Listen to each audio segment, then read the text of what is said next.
This video is a video that I've always wanted to make. Now that I'm AR-59, I feel like now I have a lot of experience under my belt. Maybe this video can help someone new is just starting Genshin or wants to start Genshin. The things I wish I knew before starting this game that I love. I love this game, but there's a lot of things that I wish I did differently. And before we get into the video, I just wanted to say a big thank you to today's sponsor, Affogato. You play as a sorceress managing a cafe in a town called Aurora. While playing Affogato, you'll be meeting a lot of customers from all walks of life, hearing about their stories, who they are, and step into their minds to help them defeat their inner demons. You'll have to lead them to safety through challenging card-based reverse tower defense levels. You'll have to choose your routes and cards wisely, or you'll lose your customers forever. Affogato has a very awesome and unique art style, kind of giving that visual novel feel to it. What I like about this game is that there's a lot of character-driven story moments. I'm a complete sucker for character development, and Affogato has a lot of it. Affogato will be part of Steam Next Fest for February 2023,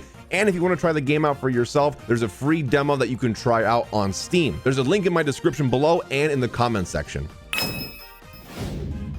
I had a tweet go out asking that it was totally not for a YouTube video, by the way. We had 293 comments on this. Before we get into it, I kind of want to just like think about my biggest thing. The biggest thing that I wish I knew before I started Genshin Impact is blankety blank. I knew not to spread myself too thin. And I still have this bad habit of where I try to build too many characters at the same time. I focus on some, but most of my attention is spread too thin. I have a bunch of characters that are kind of like mediocrely built. And if I could go back in time and tell myself, hey, do this instead, I would say pick 2 DPSs and then build 2 teams around those DPSs and then just focus on those 8 characters. That's it. Until you are happy with how they are built, then you move on to the other characters, because it would save me so much resin, so much resources, and just time. By now, I feel like I would have had so many really good and well-built characters, you know? And like a pyro and a cryo, like opposites, you know? I wouldn't do 2 pyros, probably like a pyro cryo, electro cryo, whatever, something like that, right? Let me go through some of these tweets and see what people said. Brand's a good friend of mine. That is not just a gacha game. There's much more to it than that. I see Genshin as an adventure RPG with gacha elements, and I wish it was explained to me like that. Characters can make you have more fun, but the story, lore, depth, everything is top tier. Honestly, yes. As you guys know, people love to hate Genshin Impact because they've never played it before. They don't know what it is. They just know it's a gacha game with like waifus and stuff, right? And so then they hate on it. But once you actually play the game, it's so much more than gacha. Like Brand said, you know, the story, the lore, the characters, the personality, the details, the combat, and the open world and everything you can find in it. It's so good, especially for a free-to-play game. Yes, it has gacha elements, right? You can wish for characters, but that's not all it is. For all the Genshin haters out there, I wish they would give it a little bit of a chance, or at least watch a video on it, you know? It's not just gacha. My advice is to save your level books. They are so important that you're trying to farm. Yes, oh my God, save your resources for characters that really need them. Don't just like waste them, because that's precious resin going to waste. I didn't know the difference between banners, and that one is standard and it'll always be there, while the others have special characters and both needed a certain amount of wishes. Yes, that is a big thing that I also did not know about in the beginning. The gacha system of Genshin Impact, you have 3 banners. You have the event banner, which is the special character, the special 5-star that is currently out that you can wish for using your Primo gems. You have the weapon banner that usually, pretty much always, has their best weapon in slot, and then another 5-star weapon, and then a bunch of 4-star weapons, right? When you wish for a character, you have a 50-50 chance to get the character that's on that banner. If you lose the 50-50 and get a different 5-star, you will get a standard 5-star, like Jean, Mona, Kaching, Tainari, Diluc, Chi-Chi. But then, now that you've lost your 50-50, the next time you do get a gold wish, it will be a guaranteed event 5-star character. So you can only use your 50-50 once, and then your next one will be guaranteed. If you win the first time, then your next gold will be a 50-50. So it goes 50-50 guaranteed, 50-50 guaranteed if you lose, right? Pity is different across all 3 banners. There's a specific pity for event, weapon, and then specific pity for standard. Pity is like how many wishes it takes you to get a 5-star. So 75 wishes is soft pity, like you're more than likely going to get a 5-star there. 89 or 90 is hard pity, meaning you will get a 5-star there. You can pretty much get a 5-star at any pity. I've gotten 5 stars at 1 before. So I hope that explains it. Don't wish on standard. Each banner has a different pity system. Oh, okay, this is a good one. Don't forget that your supports are just as important as your DPSs. I always build characters into a DPS, sub DPS with a special support tailored to them.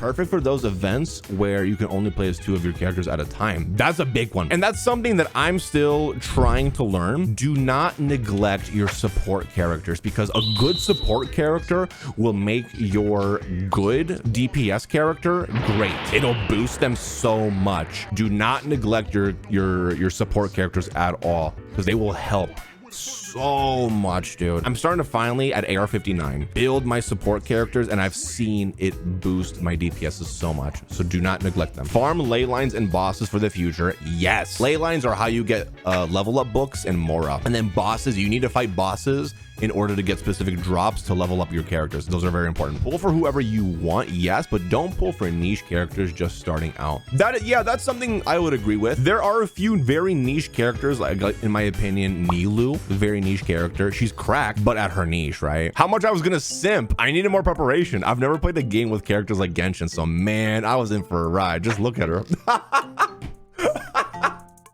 I mean, Saran, you're not wrong. The game has a bunch of amazing characters that you will probably shrimp over a little bit. But that's the beautiful thing. Genshin characters have a bunch of lore and personality behind them. Like, I think it's so freaking cool. So yeah, be prepared for that. Be prepared to fall in love with a bunch of different characters, you know? That I would spend thousands on this free-to-play game. Spend wisely, kids.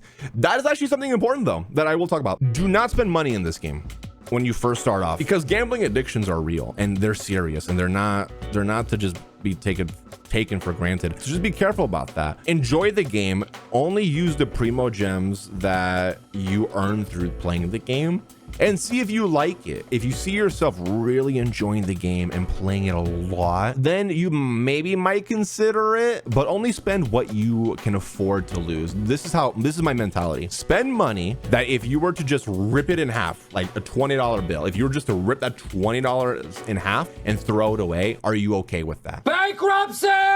If you are, then spend it on the game. You know, that's a good way to like think about it, because again, at the end of the day, it's a free-to-play game, you know? But if you truly enjoy it, then yeah, spend some money if you want to, if you can afford it, but be careful about it. If you do want to spend a little bit of money, I would say the battle pass is worth it. The $10 battle pass, not the other one. The $10 battle pass is worth it if you can get up to level 30 of the battle pass consistently, because it gives you a lot of awesome resources that you will need. And then the Welkin Moon is a $5 thing. It gives you 90 primo gems every day just for logging in for 30 days. Those are the 2 things I would say are actually really worth your money if you play this game a lot. Other than that, for primo gems and top-ups, be very careful. Artifact farming is hell. Should have saved up resin before AR-50 and so on. Only build the characters that you're really going to use that on the field. Do not spend your primos on resin unless you really can afford them, as not pulling for certain characters. That's true. So if you guys don't know, artifacts are...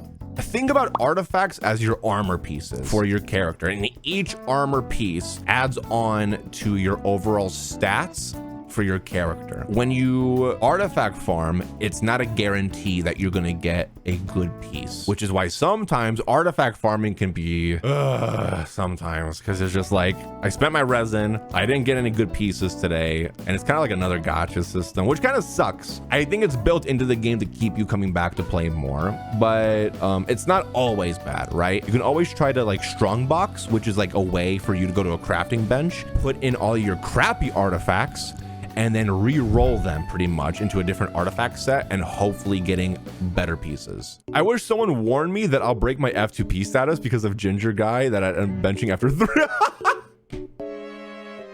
Oh no, poor Tartaglia. Oh no, yeah. This is why you should only pull for characters that you really like. As someone who pulls for everyone, I do this for a living though, right? It's my content. There's so many characters that like I don't play. I just don't play them. They're benched. This is not me flexing, but like having every character in the game is not fun. It's not good. A, it's a pain in the ass to build everyone, and then B, they're gonna be sitting there benched, bro. And then that's just like wasted primos, right? So like pull for characters that you really want that you'll use. So this one says how terrible most of the fandom is. I disagree, but the thing is that every fandom, and it's not even just video games, I would say movies, TV shows, video games, books, even literally books, every fandom that ever exists has terrible people in it. I would kindly disagree and say that it's not most of the fandom. Honestly, most of the people outside of Genshin Impact fandom are terrible because they just hate on you for no reason.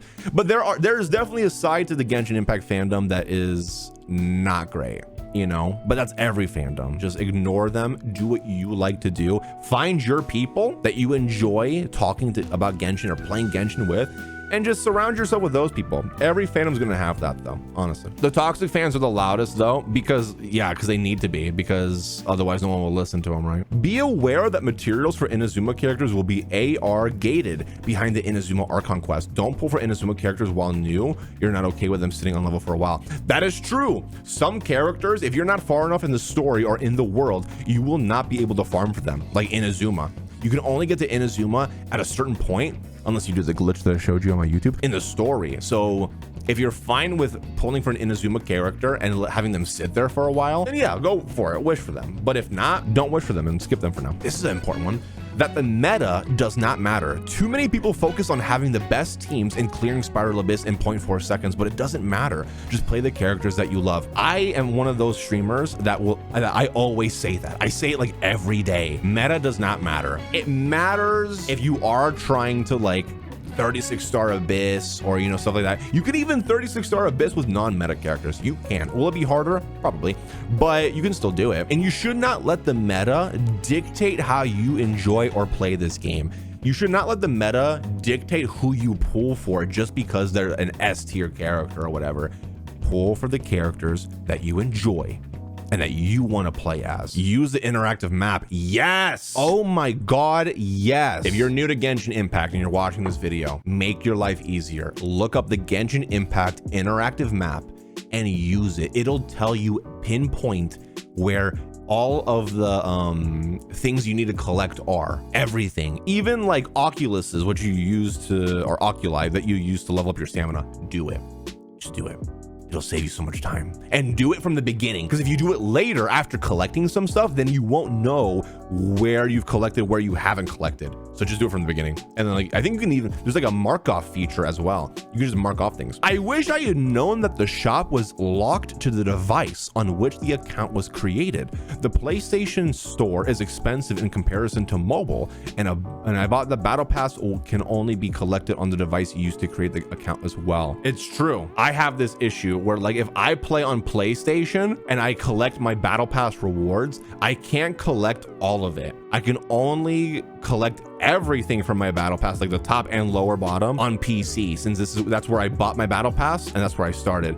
So yeah, PlayStation, mobile, and PC do not cross for your rewards, like from your battle pass. Make sure you buy your battle pass on the platform that you play the most. Otherwise you won't be, it'll tell you, you can only collect this on PC or whatever. And then I got to go to my PC and then collect the bottom rewards as well. So that's a big thing. For me, it was build the free 4 stars the game gives you. They are worth that. That's a good one. The characters that the game does give you, 100% worth it, I would say. Maybe Amber is questionable. Another big thing. Oh God, I forgot about this. Try to get Xiangling. You get her for free if you get to a certain point in Spiral Abyss. I don't think it's too far. I think it's like, what, floor 4, I think, or 5? Try to get her, because she is so underrated. She's so good. I think we got everything, chat. If you watched this video, thank you so much. I hope this helped you. This is everything we wish we knew before we started Genshin Impact. I hope it helped you before you start Genshin, or, you know, get into Genshin. If you're watching the video, make sure to like, comment, and subscribe. And let me know in the comments down below,